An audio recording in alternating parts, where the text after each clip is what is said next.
Welcome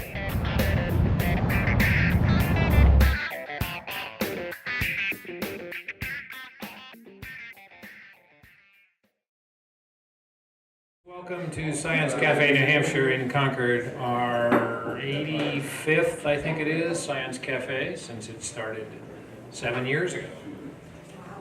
People still percolating in, I like that. My name is David Brooks. I write for the Concord Monitor, I write the Granite Geek column and blog, and I have been moderating these the whole time. This Science Cafe, actually, let me ask my question. How many of you have never been to a Science Cafe before? All right, a few, that's good. All right, I'll give you the quick history. This was started by a couple of science fans, a guy in Brookline, worked for a computer firm, and a woman up in near Hanover who got her PhD and had kids. And they all thought this would be a cool thing to have, and nobody had done it, so they thought they'd do it. And they invited me to come along, and I thought it was a great idea. It would last 6 months and fizzle out. Not a very good predictive powers. We've been charging ahead. It's done so well. We started up here, moved down to Nashville. I worked for the Nashville Telegraph at the time. When I joined the Concord Monitor almost 3 years ago, we started the Concord one, but we still have the Nashville one. Our website is sciencecafenh.org, and it talks about both of them there, so you can keep track of what's happening there. The way this works is really simple. I will introduce the panelists. Well, I will let the panelists introduce themselves. I'll ask one question, and after that, it's up to you. You better ask questions, or it's really boring. And we will go as long as the conversation continues until 8 o'clock at the latest. A couple items. One is that, as you've already noticed from squeezing to your seats, this is a difficult venue. It's a difficult venue for wait staff. So tip generously, particularly because we all kind of come at the same time and leave at the same time. It's a real pain in the neck for them. So be generous. Let's see, something else next month here in Concord. The subject will be recycling. It actually is different than I told you it would be last month, partly because the topic of recycling is in the news for financial reasons. But we're going to be talking about the technology, how do you recycle, what is recycled, why are the markets collapsing, why does nobody want to recycle anymore. It's an interesting topic. I'm trying to get somebody to come here from the turnkey landfill in Rochester so they can talk to us about how things rot. Okay. And I think that's all I want to say, and so I guess I will get going. I will be once I ask the first question, and then they chat a bit, and the question's open to you. Wait until I or my charming assistant, who isn't here yet, comes with the microphone, because we are being recorded by ConcordTV, the cable access channel here in Concord. So this will live forever. So, home your hair. That's right. And you can see, in fact, previous ones at their either their website or their YouTube channel. And you will be able to see this one when it gets posted up. I think that's it. Okay, so instead of introducing the panel, I always ask the panel to introduce themselves. We were going to have 3, but one of them was abducted by aliens or something, so we only have 2, which is terrific. And if you would pick up the microphone, tell us who you are quickly and why we should pay any attention to you. My name is John Gunn. I'm a research assistant professor at UNH in Durham. I'm on the research faculty, but I also have an appointment with UNH Cooperative Extension. So I'm kind of a science liaison with the county foresters that you may have interacted with around the state. And questions of my research sort of revolve around trying to figure out what are the best ways to manage forests to get all these things that we want from forests, whether it's clean air, clean water, wood to build our homes, paper to write on, or energy as the topic today. And so those are questions that I've been working on maybe the last 15 or so years, and prior to that I was actually working as a forester in the woods over in Maine. And even before that, I was, in another life, was a songbird ecologist. So this spring is my favorite time of year when the world comes back to life. So thanks for having me tonight. I'm sorry, what is spring? It's around the corner. Peppers around the corner. I'm Bob Purcell. I'm the Executive Director for the New England Forestry Foundation. So we're a regional organization. A little bit closer. Regional organization that owns 144 community forests scattered around New England, and we hold easements on over 1 million acres of forest land, much of that in Maine, but not all of that in Maine. We're a land trust because we own land, and we're also a forestry advocacy organization, 75 years old. So we advocate for good forestry, and we've now published what we think is what we call exemplary forestry, what we try to practice on our properties, and that's, you can find that on our website. I've been executive director for the foundation for 6 years. I started off working for forest industry. I've had my own consulting business. I worked for the Wilderness Society for 12 years as a regional representative, advocating for wilderness and for good forestry.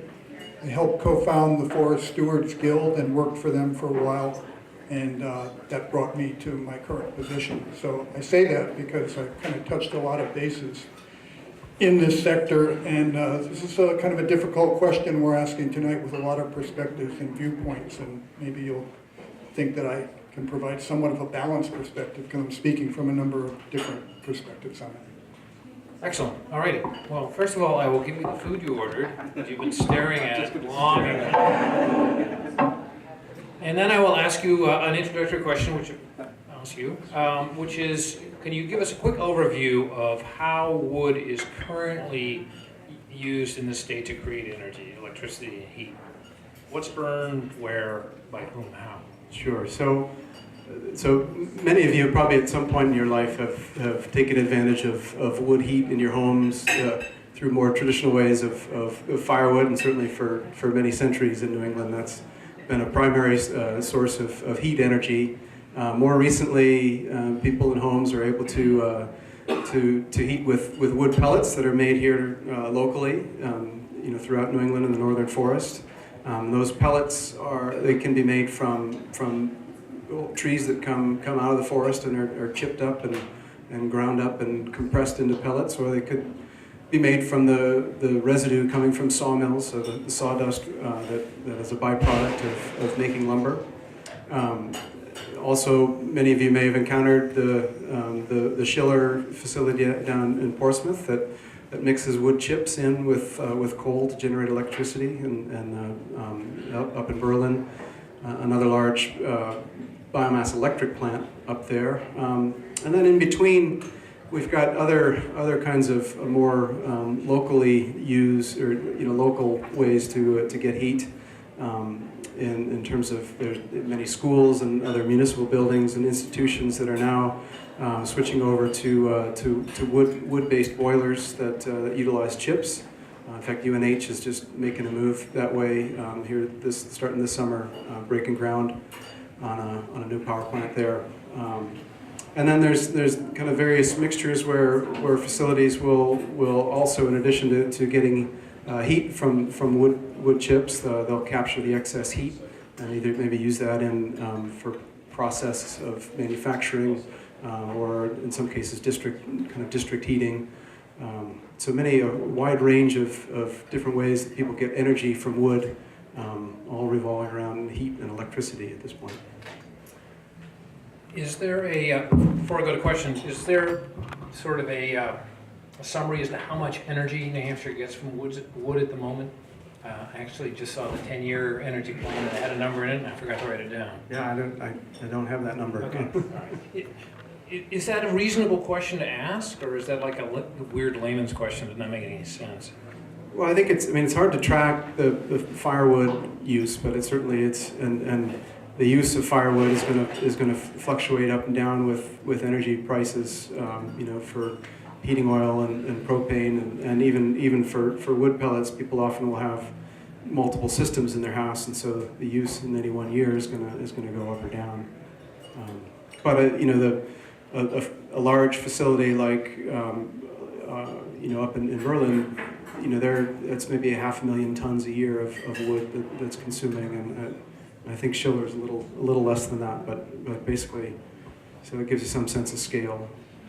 And off the top of my head, as I recall from the energy plan, is the amount of biomass energy they talked about was on the order of magnitude similar to the amount of, this was electricity specifically, that we get from hydropower. So it's not insignificant. So.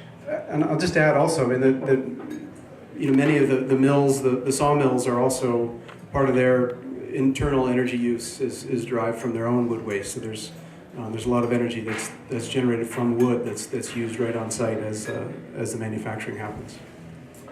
All right, that's it from me. I get to relax the rest of the evening, and it's up to you. So raise your hand, wait for the microphone to come, and ask some questions. Simple homeowner looking for the bottom line here. I'm willing to pay a little extra to do the right thing and to have the greenest possible heat for my house. Is it wood? Is it oil? Is it natural gas? Air source heat pump. Which is electric. It is electric, but the New England grid, I mean, because of the hydro and nuclear, it's lower emissions per megawatt than the national average. So even the paper that we did looking at wood pellet heat, we were curious to answer that question as well. But wood pellets are just a little better than an air source heat pump on the grid. I mean no. Heat pump is just a little better than. So bottom line is. It's your choice. So I heated my house with wood for 15 years, and it was a nice Yodel clean burning stove, but it wasn't the most efficient stove on the planet.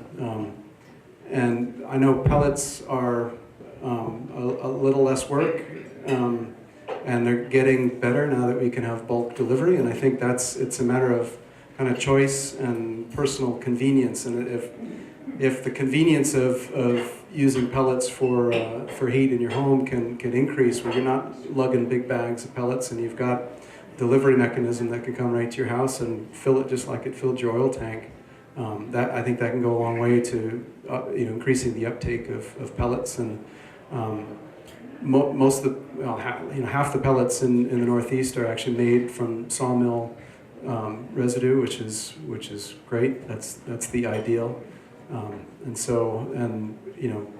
There are a lot of reasons to want to use wood pellets locally, and make sure you're buying it locally and it's not coming from British Columbia. So.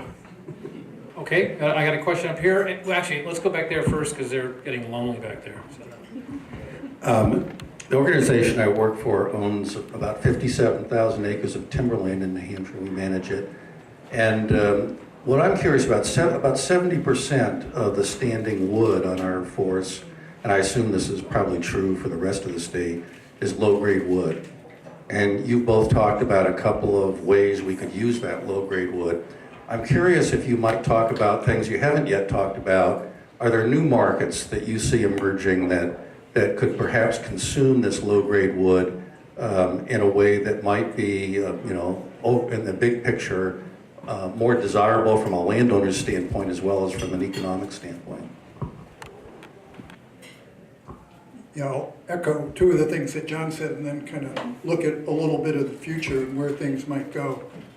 Building on the biomass thermal, when I talk to people about this that kind of don't know forestry or New England that much, I tell this hypothetical story. I'm a forester. I'm sitting in the parking lot of a town hall in a small rural New England town waiting for my client to show up. And I see coming up the hill to the grammar school an oil truck ready to fill them up at the school. And then from behind me out of the woodlot down the road comes a logging truck full of logs. It's headed to the port to take it to Europe. And they're like, what's wrong with this picture here?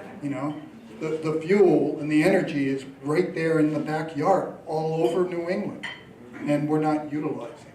We should be utilizing, as I said, as much as possible in this hierarchy. But biomass heat's a real good one because we're paying for foreign oil, basically. So I totally agree with John. I think that's probably the one thing we can do. The second one, as I've been talking about, is this is new. this cross-laminated timbers. It's not new around the world. The buildings are going up, but we're not doing it here. We don't manufacture it here, and there aren't really very many buildings. There are some small ones that have gone up. So just last month, it was announced that there are 2 companies that are intending and building these cross-laminated timber mills in Maine, which will give us a local market. Then there can be more.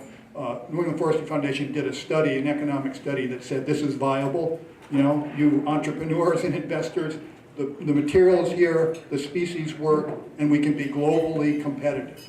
A little bit close with Latvia. They're really low cost, but we can still compete. You know, so that's why these companies will come in. So I think we're going to begin to see the material used for those purposes. But you know, you have big trees, medium-sized trees, smaller trees, and then really small trees. So the cross-laminated timber will cover some of this material down that chain. You know, you can make these things out of very small boards in some cases. If the market develops, they can be used. But we still aren't going to be able to cover much of the wood that's out there. Many of the trees that really are only acceptable for biomass, and that's where we need the biomass thermal markets, you know, if not keeping the electrical markets going, just to be able to remove that material to improve the stands. Now in the future, I don't know when, but I've been up to the research lab up at University of Maine and seen what they're doing. And you've all heard of 3D printers and all these wonderful technological things they're doing on the nano scale. I believe it'll happen someday. So we saw wood turned into nanoparticles. They hold up a little plastic bag. It looks like flour. These things can be fed into a 3D printer and make you anything you want out of it. Make you an automobile, parts for an automobile. So in the future, if they're right, more and more of our products will be made from these 3D printers. You have to put something in them in order for them to put something out. And the things that we put in things are fossil fueled and petroleum based, but they don't have to be. So I think with climate change, this development, the world will turn its attention to, we want a sustainable fiber-based material, and that's where our forests are, in the future, at some point, will become really valuable. And you can use the very little trees. So as a forester, this is beautiful. You know, a market for everything in the forest so that I can selectively choose which tree to keep and which tree to take, and really, foresters actually can double the production on a forest if we're choosing correctly. The production and the value, but you have to give us the tools and the ability to take the right trees out at the right time. And right now we don't have all those markets, and sometimes we can't do it. So that would be beautiful for the intent of forestry, to have those kind of markets. So the problem is, I don't know when that's going to happen. You know, 10 years, 20 years, 30 years. So right now we need to have the biomass thermal markets and the cross-laminated timber stuff. Let's take those steps, and maybe those markets will come on for us sometime in the future. That will hopefully take over the dropping, I can't remember, someone over here was talking about the pulp markets that have been declining. Yeah, and that's a big problem. What's going to take the place of that? We don't know at this point in time. All right, we're about to wind up here. Anybody want to have some intelligent, insightful closing question here to wrap us up? You're an intelligent, insightful group, but you've had too much beer. All right. Then I think we will let our panelists go a few minutes early. Join me in thanking them for spending their time with us.